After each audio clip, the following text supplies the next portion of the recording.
Vüqar biləcəri bu bəndində anlaşılmamazlıq, qiymətləndirilməmək, zamanın ədalətsizliyi və dərin kədər mövzularına toxunur. Gəlin bu misraları dinləyək, daha sonra analiz edək. Güzgüdə hərdən baxıram, özümə yazığım gəlir. Mən bu əsrin alimiyəm, çoban bilirlər məni. Güzgüdə hərdən baxıram, özümə yazığım gəlir. Mən bu əsrin alimiyəm, çoban bilirlər məni. Burada şair öz istedadının layiqincə qiymətləndirilməməsindən şikayətlənir. Sözünə, yaradıcılığına, dahiliyinə, zəkasına, haqq, dəyər, qiymət verilməməsindən kədərlənir. Onun sözü əslində çox dəyərli, dərrakəli və ali olsa da kütlə tərəfindən ya başa düşülmür, ya da bilərəkdən qiymətləndirilmir. Bu sənətkarın cəmiyyətdən ən böyük gileyidir. Şair özünün zəkasını, bilik səviyyəsini və yaradıcılıq dərinliyini alim, dahi, müdrik kimi təyin edir.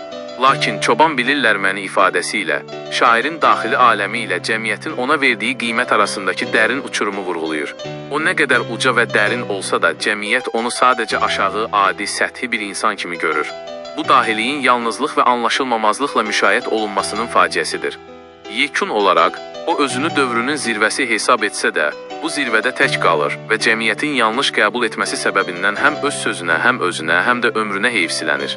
Amma heyfislənən tək Vüqar deyil, həm də onu sağlığında sevənlərdir.